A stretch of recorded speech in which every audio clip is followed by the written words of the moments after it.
Sebelum melanjutkan, jangan lupa subscribe dulu, terima kasih. Bab 313, apa gunanya mengusap dadaku? Karena ini menyangkut reputasi keluarga Sen, Mukiki pergi ke Sen Mansion pada sore hari berikutnya. Sesampainya di sana, dia terkejut karena Sen Jianchuan sudah kembali ke rumah. Sekarang, kakek Sen telah menyewa seorang fisioterapis profesional untuk membantu Sen Jianchuan dalam rehabilitasinya di rumah. Jadi dia tidak perlu pergi ke rumah sakit lagi. Ketika kakek Sen memancing di kolam, Sen Jianchuan tinggal di sisinya dan berbicara dengannya. Mereka seolah menebus waktu yang telah hilang, pembicaraan mereka tak pernah ada habisnya. Kakek, ayah. Ketika kakek Sen menoleh dan melihat Mukiki, dia tersenyum gembira. Cucu perempuanku tersayang, kamu sudah di sini. Sebenarnya, Mukiki enggan menyebut paman ketiga dan keluarganya di depan kakek Sen. Namun, kali ini masalahnya sangat serius. Sen Ruei telah menjadi simpanan Tuan Muda Seng. Apakah ada yang ingin kamu sampaikan pada kakek? Sen Jianchuan dapat mengetahui isi pikiran putrinya hanya dengan membaca wajahnya. Meskipun aku tidak ingin membuatmu marah, kurasa aku perlu memberitahumu tentang ini. Mukiki mengeluarkan foto Sen Ruei yang mengenakan pakaian seksi dan duduk di samping tuan muda tertua Seng. Aku tidak yakin apa yang sedang dia rencanakan, tetapi aku tidak ingin melihat berita itu diketahui orang lain dan orang-orang mengkritikmu. Kakek Sen meletakkan pancingnya dan mengambil foto itu. Setelah melihatnya, wajahnya menjadi gelap. Bajingan dia bajingan. Kakek, dengan izinmu, biarkan aku menangani masalah ini. Namun, kau tidak boleh tidak setuju dengan cara apapun yang kugunakan untuk menjaga Suster Ruei. Kau tidak boleh mengasihaninya. Kakek Sen menarik napas dalam-dalam dan mengangguk. Tidak ada yang bisa dia lakukan lagi terhadap Sen Ruei. Tidak ada lagi yang bisa kukatakan sekarang, kau boleh melakukan apapun yang kau anggap pantas. Xiaoqi, kamu sudah dewasa. Kamu tidak perlu datang dan menceritakan hal-hal seperti itu kepadaku di masa depan. Aku akan mendukungmu apapun yang terjadi. Baiklah, kakek. Jangan bicarakan hal-hal yang tidak menyenangkan ini. Aku akan menemanimu memancing, lalu aku akan tinggal untuk makan malam nanti. Anak ini. Di antara anak-anak keluarga Sen, Mukiki adalah satu-satunya yang tidak perlu dikhawatirkan kakek Sen. Meskipun usianya baru 19 tahun, dia jauh lebih dewasa daripada yang lain.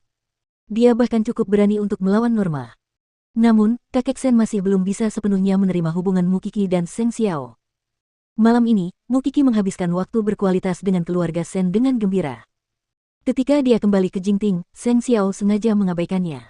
Mukiki merangkak ke pangkuan Seng Xiao dan melingkarkan lengannya di lehernya. Ada apa? Kamu marah? Keluarga Sen memperlakukanmu dengan baik sekarang. Jadi, apakah kamu merasa seperti di rumah sendiri saat berada di sana? Apa yang kau bicarakan? Jangan pelit, aku hanya tinggal di sana sebentar.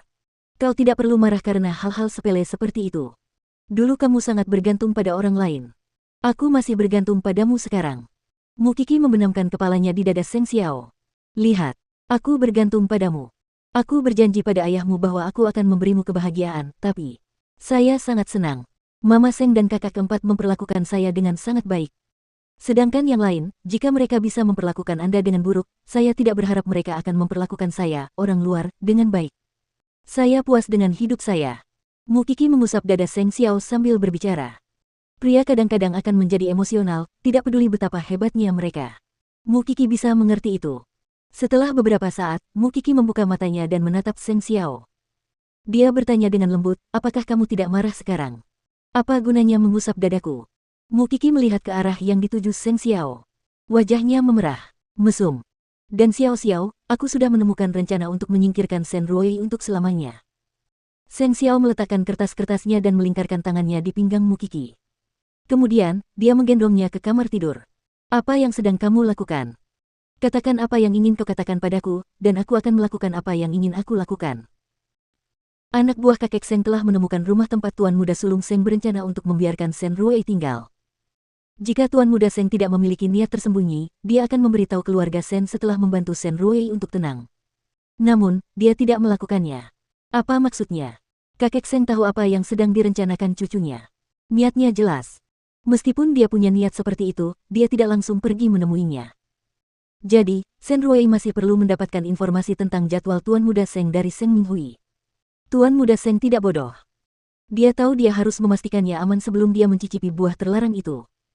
Dan Mukiki sudah memikirkan rencana untuk menyingkirkan Sen Ruei. Jadi, dia menceritakan rencananya kepada Seng Xiao. Seng Xiao menepuk kepala Mukiki setelah mendengar rencananya. Gampang. Kakek Seng tidak akan keberatan demi persahabatan antara kedua keluarga. Ngomong-ngomong, ini menyangkut reputasi keluarga Seng. Rencana Mukiki adalah kakek Seng harus pergi dan menangkap basah mereka saat mereka berpacaran. Setelah mendapatkan bukti, dia akan membiarkan kakek Sen memutuskan Sen Ruei untuk bergabung dengan tentara. Memanfaatkan Sen Ruei yang masih dalam usia wajib militer, Mukiki ingin dia menjalani masa-masa sulit. Jika Sen Ruei tidak mau mengalah, dia akan mengekspos foto-foto itu ke media.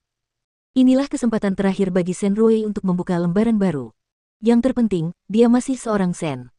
Kakek Seng tentu saja tidak mau terlibat masalah, jadi ketika Seng Xiao menyarankannya, dia langsung setuju. Kemudian, dia meminta sekretarisnya untuk segera mencari tahu keberadaan tuan muda tertua Seng. Saat ini, masih ada 2 hari tersisa sebelum malam VVIP. Setelah tuan muda Seng menyelesaikan pekerjaannya, dia tidak tahan dengan kesepiannya. Kemudian, dia memikirkan Sen Ruei yang tinggal di vilanya. Jadi, pada malam hari, tuan muda sulung Seng pergi ke vila.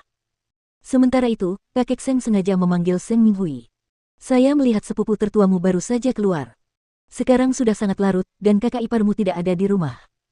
Kita akan mengikutinya dan melihat kemana dia pergi. Seng Minghui terkejut saat mendengarnya. Dia segera berkata, kakek, itu bukan ide yang bagus. Tidakkah menurutmu begitu? Tidak ada yang tidak baik tentang ini. Aku akan memanggil bibimu dan membawa serta kepala pelayan. Ada orang tua ditambah kamu, sepupu yang lebih muda sebagai saksi, itu sudah tepat. Kakek, tidak usah bicara lagi, ayo pergi. Seng Minghui sangat cemas dan telapak tangannya berkeringat. Dia ingin mengirim pesan kepada Sen Ruei tetapi kakek Seng membaca pikirannya. Dia berteriak, berikan ponselmu padaku. Aku tahu sepupumu yang tertua selalu memperlakukanmu dengan baik. Aku tahu kamu pasti ingin mengiriminya pesan. Seng Minghui tidak mau, tetapi dia tetap mengeluarkan ponselnya dan memberikannya kepada kakek Seng. Ayo pergi. Seng Minghui mengikuti kakek Seng dari belakang. Pada saat yang sama, dia merasakan hawa dingin di tulang punggungnya. Kakek Seng melihat kakak tertua pergi. Bagaimana dia bisa tahu kemana dia pergi? Jika mereka mengikutinya sekarang, bukankah sudah terlambat? Namun kakek Seng bisa. Karena dia tahu kemana dia akan pergi. Kalau ditelusuri lebih jauh, apakah itu berarti kakek Seng telah mengetahui tentang kakak tertua yang menyembunyikan Sen Ruei di vilanya?